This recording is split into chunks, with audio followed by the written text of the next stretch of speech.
We have reduced malaria deaths by, I believe, a little over 60%. We're responsible for saving 6.3 million lives. I think if you talk to anybody in the malaria fight, I think the one name that stands above all is Ray Chambers. He brought people together. He sets clear goals, and he holds himself and his team accountable for reaching those goals. Ray Chambers has done a fantastic job, started Malaria No More, willing to fly anywhere, create a sense of urgency about all this. I think it's clear that Ray has played a vital role in leading the efforts to get to a malaria-free world. It's really a business problem. It's about how do you deliver drugs, how do you deliver treatments, how do you test people, how do you galvanize leaders to pay attention to it, how do you galvanize leaders in Africa to pay attention to it. Ray Chambers understands that. He understands the importance of bringing people together across the political spectrum and across all sectors of activities.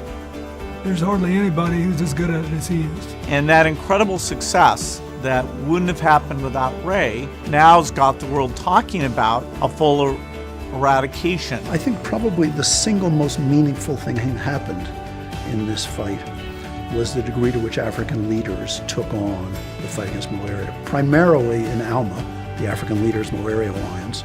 The formation of ALMA really was the turning point in the fight against malaria. When, not if, but when we ultimately eradicate the disease, it will be because of the enlightened leadership of people like President Kikwete and other leaders in African countries. President Kikwete really put his time into it. He has good relationships with the other leaders. He got them involved. And that's where this report card got filled out, and they could each talk about the countries that were doing well, what was required. President Kikwete in his leadership really, I think, exhibited what any of us would want from our leaders. President Kikwete really played a tremendous role in helping his country at least begin to beat back the scourge of malaria. President Kikwete showed a lot of leadership there, really showed that these countries are ready to cut the malaria burden. Congratulations to Malaria No More on your 10th anniversary.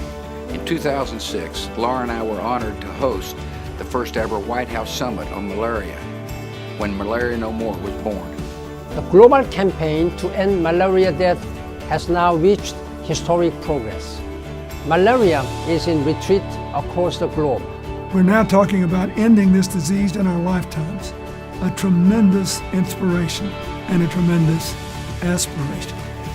But it won't happen without continued strong leadership and ongoing political and financial commitments.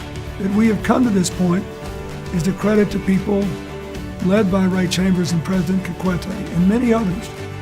And I look forward to their continued leadership in this global effort. For now, I just want to say thanks. Thanks from a grateful nation and a grateful world.